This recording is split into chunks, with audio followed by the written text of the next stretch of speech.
A mis espaldas se encuentra el Palacio del Pardo, un palacio que está cerca de Madrid, en la localidad del Pardo, que no es propiamente una localidad sino un barrio, no tiene ayuntamiento propio, pertenece al municipio, pero vamos, está separada del casco urbano, hay que atravesar un pequeño bosque y es un lugar muy agradable, especialmente en primavera. Bueno, el Pardo en general es agradable en cualquier momento. Está construido en torno a este palacio que está justo detrás de mí. Es un palacio precioso en el que estuve hace cosa de un año y os prometí volver porque ese día justo el día que vine estaba cerrado, porque cierra los lunes o algo así. Pero no os he venido a hablar del Palacio del Pardo, y para eso ya vendré algún día con Alberto Garín. Os he venido a hablar de otra cosa bien diferente. Os he venido a hablar del tema este de Biden y Cuba. Supongo que habréis escuchado algo sobre este mismo tema a lo largo de los últimos días. La semana pasada, creo que fue el lunes, si mal no recuerdo, Biden anunció que levantaría no todas, pero sí algunas de las sanciones que había aprobado Donald Trump sobre Cuba, sobre la dictadura cubana. Fue una noticia un tanto llamativa porque no se esperaba que fuese a hacer algo así, y menos en estos momentos, menos en plena guerra de Ucrania, con todos los problemas que hay con Rusia, habida cuenta de que Díaz-Canel es uno de los aliados de Vladimir Putin, aliado y de las personas que más le apoya en los foros internacionales. Las sanciones que ha levantado no son muchas, pero sí significativas. Una de ellas es que habrá más vuelos comerciales a la isla. Hasta ahora solo podían volar a La Habana y ahora podrán hacerlo las aerolíneas, que así lo deseen, podrán hacerlo a cualquier ciudad de Cuba, que tenga aeropuerto, evidentemente, podrán volar a Santiago de Cuba o allá donde pueda aterrizar una aeronave con pasajeros.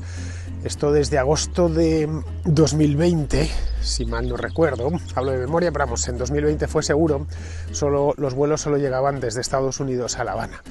Y luego otra de las sanciones que ha levantado Biden es el límite de remesas. Ha puesto un límite Biden de $1.000, creo que era en 2020, Trump en 2019 creo que fue esto, había puesto un límite de $1.000 por trimestre.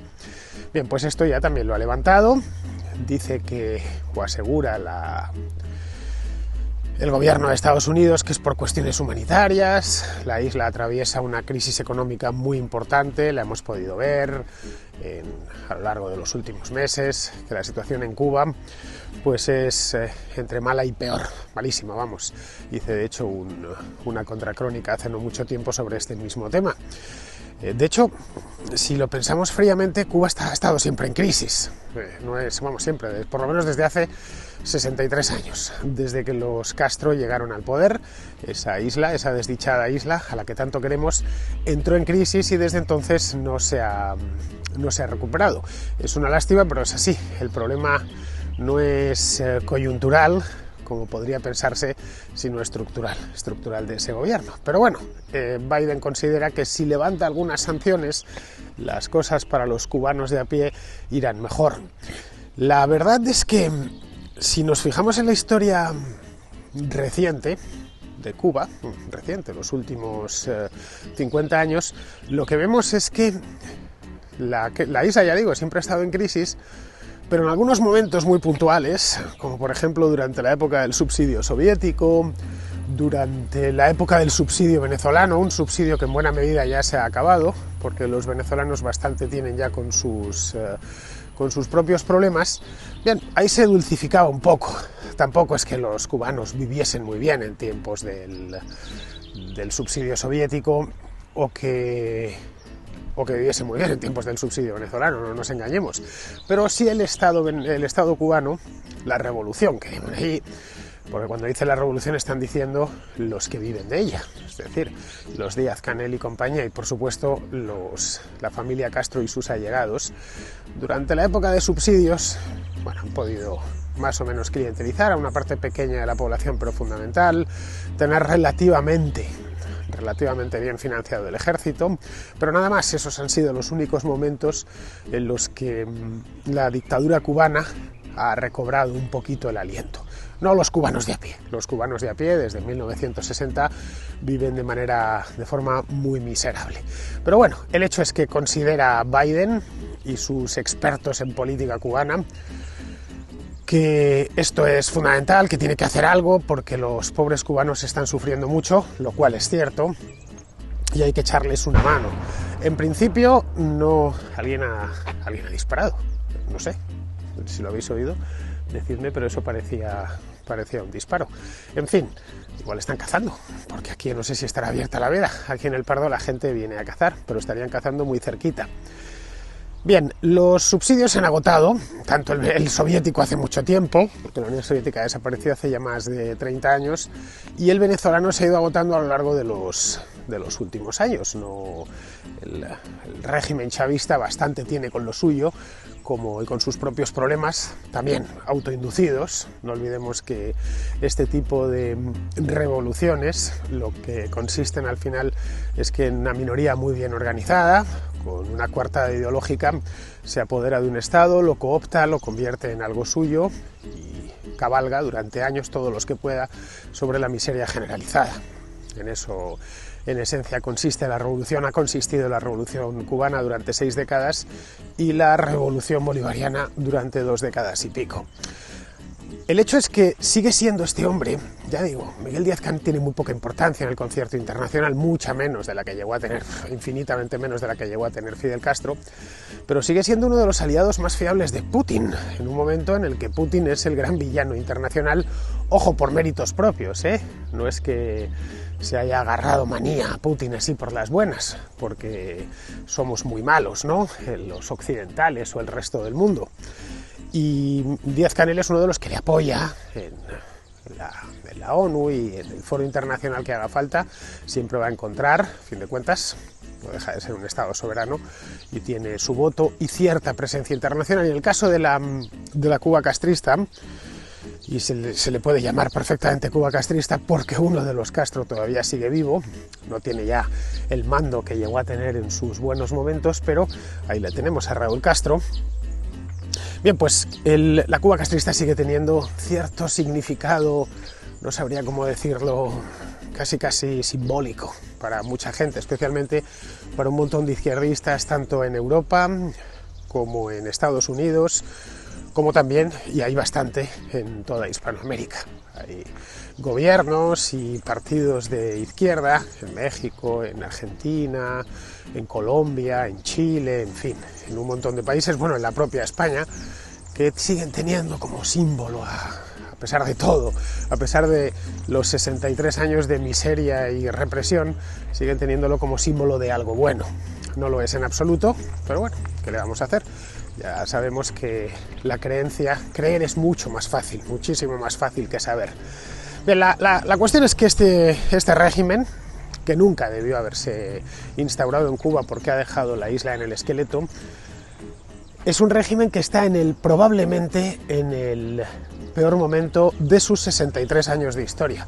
Ojo, estamos hablando de mucho tiempo, 63 años. Yo hace 63 años todavía no había nacido y además me faltaba pues bastante tiempo para nacer. Es más, la mayor parte de los que estéis al otro lado, hace 63 años, en 1959, todavía ni siquiera habíais venido al mundo.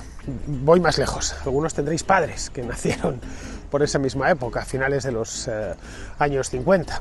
Pues bien, hoy está en uno de los peores momentos de toda su historia, este régimen. Habría que preguntarse, por lo tanto, por qué Biden actúa de esta manera, sabiendo que tiene al régimen castrista, a Díaz-Canel, lo tiene realmente debilitado. ¿Por qué es que está realmente debilitado?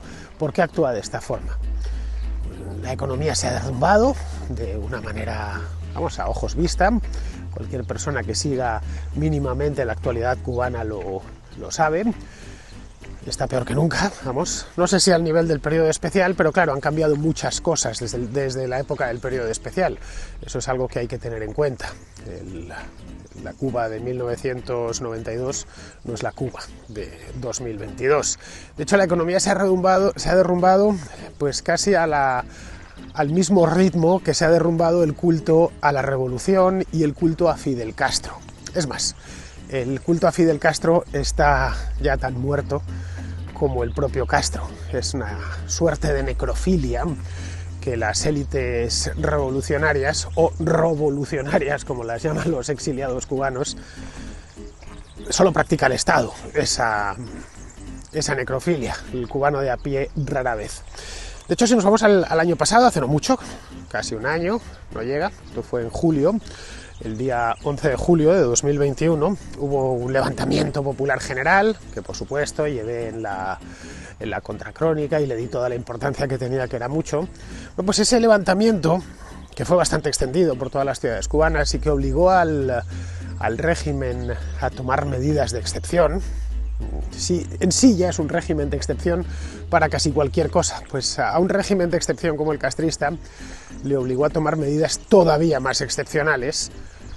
Eso dejó clarísimo el desprecio que los cubanos, el cubano promedio, no el cubano que vive del régimen obviamente, pero que es una minoría exigua, que el cubano promedio profesa hacia el castrismo, que siente hacia ese gobierno, que muchos perciben como algo ilegítimo, que otros perciben como algo excepcional, porque el resto de América, el resto del mundo, el resto de los países hispanos les irá mejor o peor, pero no tienen por qué aguantar una cosa así. Eso lo dejó clarísimo, pero clarísimo hasta un extremo que creo que fuera todavía no hemos terminado, a no ser que estemos muy informados y continuamente con la cabeza puesta en Cuba y viendo y escuchando, ¿no? Auscultando lo que sucede allí, tanto fuera como dentro de la isla. No olvidemos que cubanos hay millones por el extranjero, entre los que han salido, nacidos ahí han salido, y entre los que son hijos de cubanos. Hay dos Cubas, en una palabra, como en todas las dictaduras que duran tanto, y a poco que uno ausculte esas dos Cubas, yo puedo auscultar más directamente la Cuba del exterior que la del interior, pero uno ve que aquello ya camina un poco en piloto automático y en esencia movido sobre la represión, una represión que puede llegar a ser muy severa, como vimos en julio del año pasado. Vimos como decenas de miles de manifestantes salieron a las calles de distintas ciudades cubanas y fueron, duramente reprimidos. Nos llamó bastante la atención.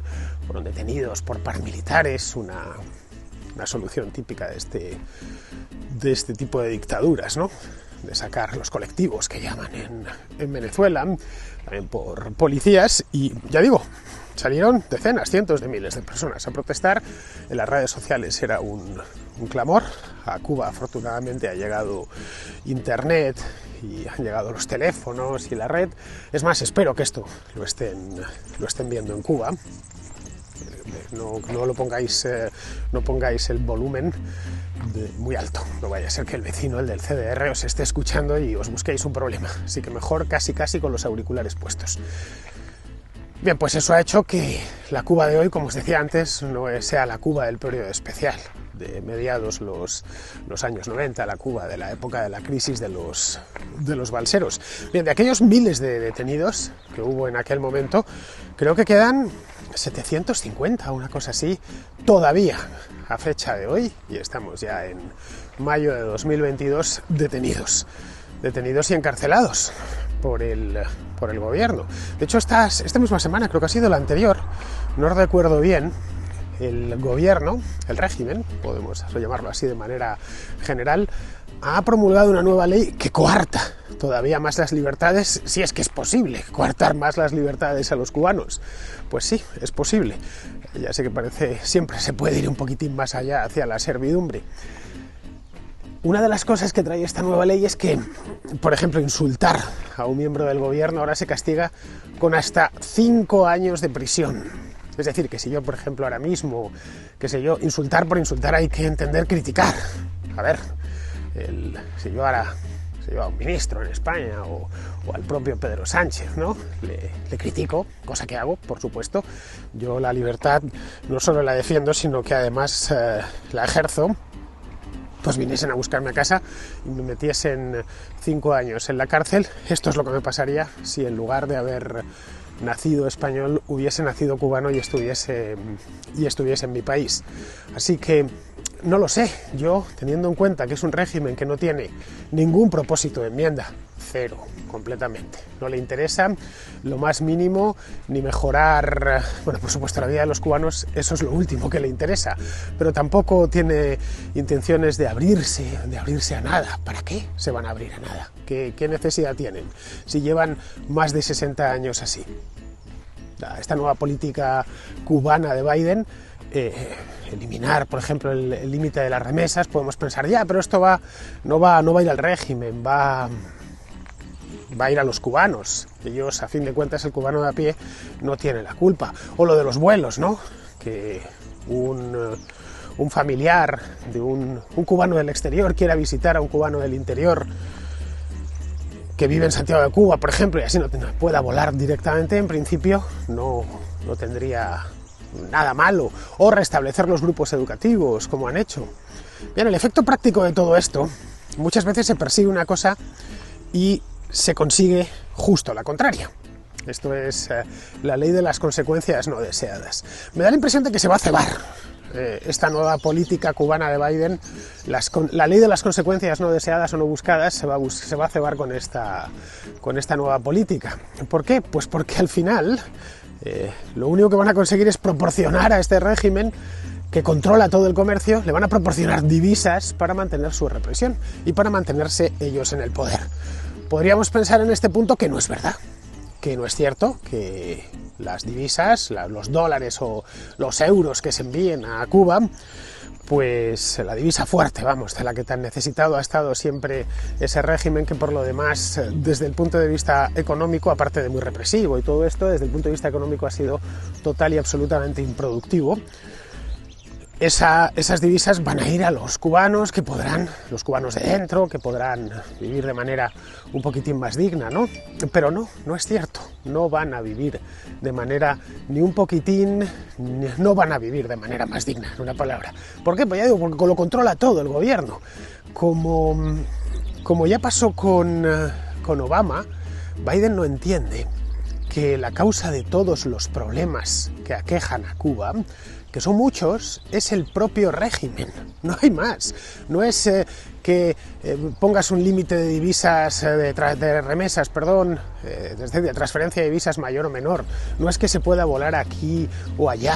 No, los dólares que se envíen desde Florida o desde cualquier otra parte de los Estados Unidos a Cuba, a la abuelita, nunca llegan a la abuelita, al menos esos dólares. Llega algo, evidentemente, pero no son dólares. Esos dólares son confiscados. Una vez entran en Cuba, son confiscados por el gobierno castrista y la abuelita lo que recibe son pesos sin valor, que tiene que cambiar por productos previamente tasados en tiendas que son del propio gobierno. Vamos, que esos dólares que un cubano que viva en Illinois o en Nuevo México o donde sea, en Nevada, envía con toda la mejor intención del mundo a su abuelita en Camagüey, esos dólares los confisca el gobierno cubano. Luego los viajes de los grupos educativos, que está muy bien en principio, y dices, bueno, pues esto está fantástico, ¿no? Grupos educativos. Al final están controlados para entregar propaganda y generar ingresos para los propios militares. En fin, que poco o nada, tampoco quiero que se me alargue demasiado a la contra, poco o nada termina en las manos de los cubanos. Esa es la cruda realidad. Y si no lo queremos ver, es que no lo queremos ver, es que estamos no queriéndolo ver. No, a estas alturas, con el castrismo, de pocas cosas nos deberíamos sorprender. El castrismo es lo que es, 63 años son muchos años, no es una cosa recién llegada que acabemos de ver, que llegasen al poder esta gente. Iba a decir gentuza, que es lo que se merecen, pero bueno, dejémoslo en gente, sin más. Han llegado hace 3 años, está todavía por verse que tengan alguna posibilidad, no sé, de enmendarse o de hacer algo distinto. No va a ser así. Es imposible.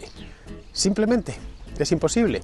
Es un régimen cleptocrático, una banda de maleantes que se apoderó de un país hace 60 años y que se ha ido reproduciendo, esa casta pues durante 6 décadas.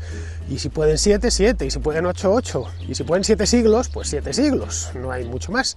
Pero bueno, lo que vemos es que Biden, de manera incomprensible, o quizá no tan incomprensible, porque Biden en muchos aspectos no deja de ser una continuación de lo que fue el gobierno de Obama.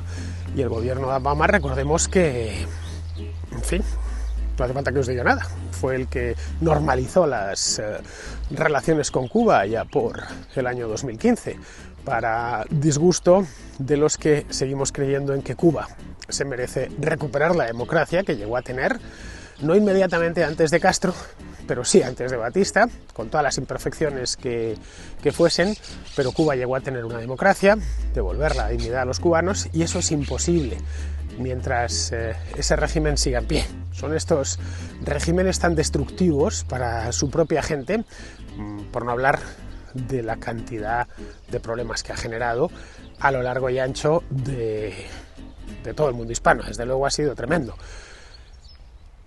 Es decir, que el castrismo, las consecuencias que ha tenido prácticas en el ámbito hispano han sido malas desde donde miremos. Pero bueno, 6 décadas, más de 6 décadas, y no se ha conseguido absolutamente nada. Lo de Obama no consiguió nada. No vamos a normalizar esto para que así empujar a los más jóvenes, como Díaz-Canel, que nació con la revolución, para empujarles a que practiquen algunas reformas. No han practicado ninguna. 4 cosas cosméticas y dirigidas a la pura supervivencia. Ya sé que puede resultar doloroso, pues no puede ser porque les hemos tratado bien. Ya, bueno, pues no puede ser, pero ha resultado ser así. Bien, pues ya termino aquí. Voy a dar la vuelta a la cámara para daros un frontal del Palacio del Pardo, con el que vamos a terminar el a la contra de hoy. Me he venido aquí al Pardo porque se está muy bien. He venido tempranito por la mañana a darme un paseo con la Vespa, que me pilla muy cerquita de Madrid, y a pesar de que ha hecho bastante calor estos días, a esta hora y aquí, la verdad es que se está estupendamente.